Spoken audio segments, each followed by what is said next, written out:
Welcome, Media Men Online. I am Dan, and I just got back. It is currently noon. There was a 9 a.m. showing of Deadpool and Wolverine, and I just got back, so I wanted to give my thoughts. I'm going to keep it as spoiler-free as possible, but we'll see. But spoiler warning, I suppose, but I'm going to...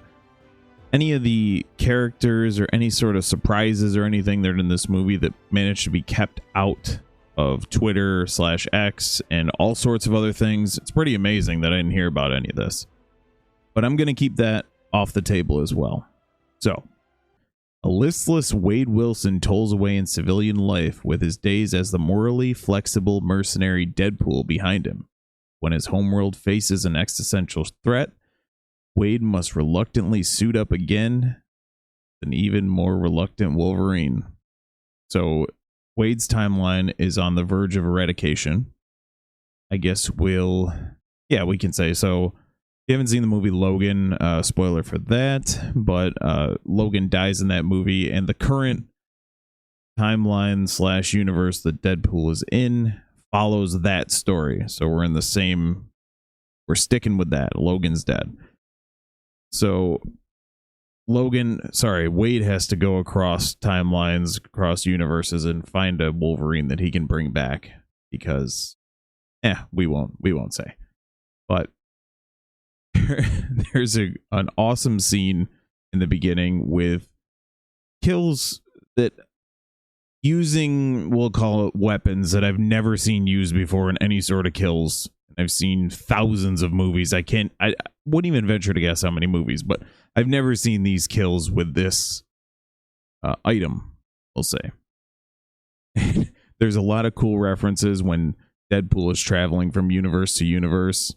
All sorts of different types of Wolverines, including one that I didn't recognize at first until Deadpool actually says it. But it's so funny. We'll leave it there. But so there are, oh god, I gotta keep this is gonna be brief because all my notes really are based on spoilers, of course, because thus was the premise of this show before. I don't even know what happened, but there are references galore to throwing shade at Disney, 20th Century Fox, looking directly into camera and saying this multi-stuff is not working, which I couldn't agree with more. There was a Captain America 4, whatever, Falcon movie trailer before this. It looks fairly decent. It does have Harrison Ford in it, so that's pretty cool. I think there was Red Hulk is known by now, but it's just whatever. If this was a movie called The Falcon, and everything was the exact same, except it wasn't just him cosplaying as Captain America, I'd go see this and probably love it. But it's just so lame how they could have just called it The Falcon. But no, we gotta play this stupid game. There are references to all sorts of other movies. There are introductions to characters from different worlds and timelines, and my notes here. So I'll just wrap it up there. The movie is absolutely excellent, and this 3.8 out of 5 is a little bit low in my opinion, but not by much. It's like a 4 to a 4.5 out of 5 movie, which is by far, and now the only close second would be Guardians of the Galaxy 3, but this is by far the best Marvel movie, probably because it's not technically an MCU movie, but this is the best Marvel movie that I've seen since Endgame. I've skipped a couple here and there, like the Eternals and whatever, but I saw Thor 4 and Ant-Man 3 and Shang-Chi and all that other crap. This movie is they want the audience to have a good time in this movie, which I know, what a concept, right? So I was totally mortified when Disney bought 20th Century Fox because we had our Deadpool. It was our own little thing we had, kind of like the little Sony universe. I had my Venom. I hope they don't buy that. I don't see them buying Sony's movie studios, but who knows? Disney's inching closer and closer towards a monopoly as they just burn every beloved franchise to the ground. But Disney Marvel seems to take a backseat here and let Ryan Reynolds and Hugh Jackman do their thing, which is delightful. It's such a nice change of pace. These movies, they just get so repetitive and boring and preachy that they're just not fun. This movie is a ton of fun. There's laughter, there's entertainment, there's a bit of emotional stuff, but there are, I guess this isn't much of a spoiler, but there are multiple Deadpools in this movie.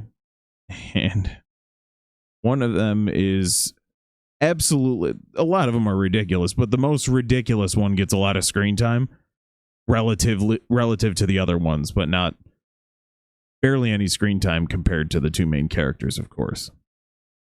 But they kept the woke nonsense out of the conversation. There was a close call. I remember one where Ryan Reynolds says the white guys, and then oh, here we go, this train's never late. But they skipped it. It was fantastic. He said something totally normal. Wow, it's actually quite shocking.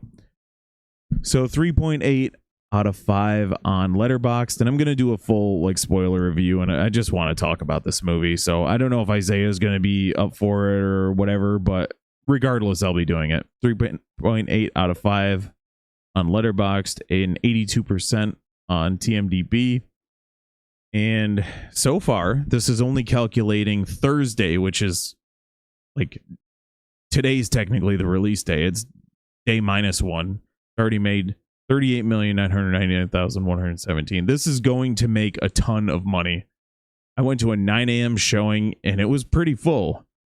I can't imagine what this theater, the theater at the mall I go to, is going to look like at 6, 7, 8 o'clock tonight. It's going to be absurd. But this is a must-watch movie. If you've fallen off of Marvel like I have, you've completely left Disney for dead like I have long time ago. People are starting to catch up. This isn't a reason to get back into the MCU or Marvel Comics or anything. It could be a reason. There is a very specific reason I'll talk about in the spoiler review to go back and read one of the comics, because I'm going to do that. It's one of my favorite stories. But it's not a reason to jump back in the MCU and just start shoveling money towards them. Take it one movie at a time, like I'm going to. I think I'm going to wait on the Captain America thing just because it's just knockoff Captain America. It just bothers me too much. But here we go.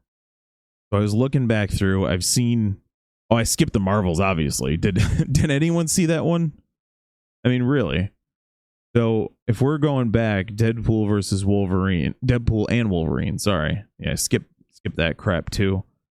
Skipped Doctor Strange, skipped Eternals, and saw these two, which Black Widow was okay. Shang-Chi was bad, really bad. But since Endgame, the only two that probably contend with it, well, the only three I would say, are the two Spider-Man movies. I forget that they count as MCU. And the other one being Guardians of the Galaxy 3, which was really fun. Again, very fun. I almost teared up during Guardians of the Galaxy 3 because of just how hard they make this. When they did that big, it felt like opening the middle page, like the middle section of a double page action scene in a comic book when they're fighting on one of the ships. I can't remember exactly the context, but this, why does it have to be this hard? This is stuff I love since a kid, but you have to hire all these people who are just here for the paycheck. That's it. There's no care in a lot of this stuff. But Ryan Reynolds cares for Deadpool, and it shows in this movie. So this is a must-watch. I guess I'll save what my final rating is and all these notes that I have, but I just wanted to get on here and talk about this, and I hope you guys go out and see it. Let me know what you think down in the comments, and we will catch you guys later.